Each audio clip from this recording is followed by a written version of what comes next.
좋아요, 구독. 이어서 종가 베팅할 섹터로 넘어가 보겠습니다. 먼저 대표님의 섹터부터 살펴볼 텐데요. 조선 쪽입니다. 조선사의 경우에는 사실 2분기에 실적 기대감도 있지 않습니까? 네. 수주 잔고도 충분히 있는 상황이잖아요. 최근에 보면 현대그룹주들이 좋죠. 현대중공업, 현대미포조선, 현대조선, 한국조선해양 등이 상승세가 나오고 있는데 이들 기업이 올라오는 이유 중에 하나가 올해 목표치 수주를 다 상반기에 거의 대부분 채워놨다라는 것이죠. 그런데 이제 삼성이라든지 하나는 조금 미진한 부분들이 있었는데 지난주에 또 대규모 수주가 나오지 않았습니까? 그래서 이런 것을 감안한다면 조선사들에 대한 어떤 실적에 대한 어떤 기대감들은 충분히 지금도 가져갈 수 있다 생각하고 있고 또 주가가 많이 올랐는가 본다라면 별로 안 올랐어요.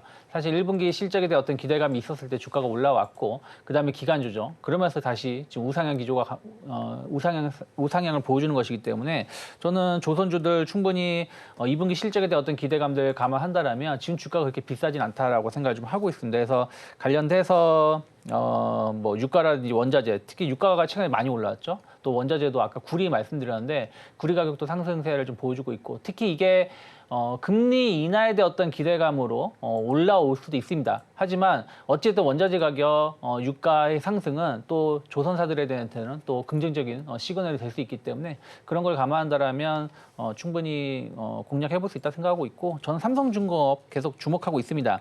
일단 신조선가가 계속해서 상승세가 유지되고 있고 올 연말쯤이 되면 아마 최고치를 갱신할 가능성이 높습니다.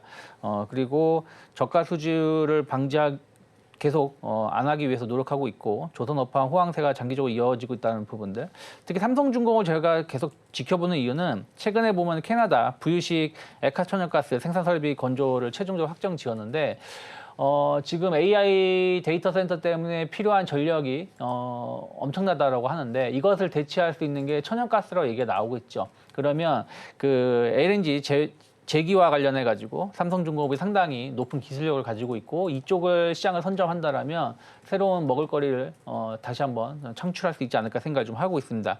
그리고 원화 약세라든지 이런 부분들 좀 감안한다라면 수익성도 개선될 수 있는 여지가 있고요.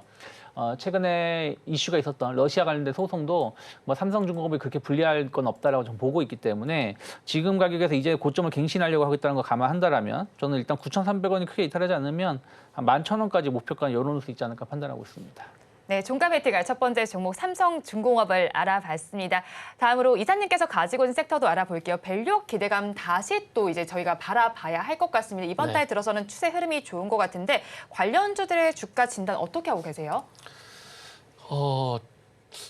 저는 개인적으로 하반기에 금융주는 봐야 된다고 생각을 해요. 결국 또 미국 대선 토론 얘기는 해야 되는데 어쨌든 트럼프 쪽으로 분위기가 조금씩 기울고 있는 건 사실이에요. 만약에 민주당에서 또 어떤 변화가 생겨서 뒤집을지 모르겠지만 아직까지는 보게 되면은 트럼프가 좀 우세한 모습을 보여주고 있는데 바이오 같은 경우는 잘 아시겠지만은 트럼프가 공공연하게 이제 반도체에 이어서 AI 쪽이라든지 바이오 쪽 같은 경우에 지원금을 주겠다는 얘기를 하고 있는 상황이고 그리고 아시겠지만은 이제 배터리, 반도체여서 이 안보 산업에 또 바이오를 포함시킬 가능성이 상당히 높은 상황이고요. 그래서 이런 것만 보더라도 바이오 봐야 되고 금융 같은 경우는 트럼프가 재임 시절에 금융주 같은 경우는 상대적으로 관대하게 대했던 부분들이 있어요. 그러다 보니까 금융주의 반응이 나오고 있고 그리고 어쨌든 하반기에 밸류업 지수라든지 이런 공시 이런 것들 보게 되면은 그리고 또 연말로 가게 되면 또 배당기가 분명히 나올 거거든요. 그렇게 된다라면은 그와 관련돼 가지고 금융지사 일단은 개별 수매는 종목들이 있지만은 표면적으로 드러난 종목은 금융지사 중심의 은행주가 가장 큰 어떤 수혜가 되지 않을까라고 생각을 하고 있습니다. 그리고 이번에 그 역동경제 로드맵이라 그래가지고 보시면 아시겠지만 결론은 그거거든요. 배당 많이 해라. 자사주 매입 많이 하는 그런 물론 자사주 매입하긴 하는데.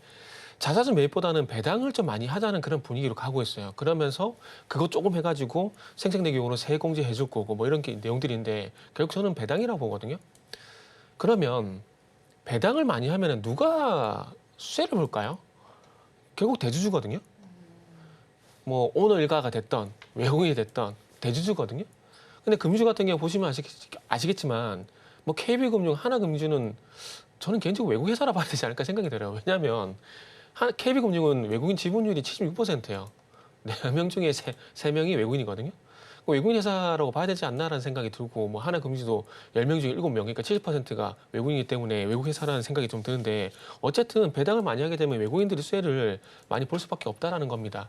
그런데 여기서 이거를 그 특혜라고 해야 될지 반칙이라고 해야 될지 저도 좀 헷갈리는데 외국인들은 배당을 많이 하면 많이 할수록 좋아요. 외국 법인의 국내 원천 소득 같은 경우는 22%의 세율이 적용이 됩니다. 그런데 미국 법인 같은 경우는 한미 조세 조약상 세제 혜택이 가능해요. 무슨 얘기냐면은 22%의 세율을 매기는데 한미 조세 조약상 일정 요건이 충족하게 되면은 10%뚝 떨어지게 돼요. 그러면 만약에 1억의 배당을 받게 된다면은 2,200의 세금을 부담하는 게 아니라 1,000만 원까지 떨어지게 되거든요.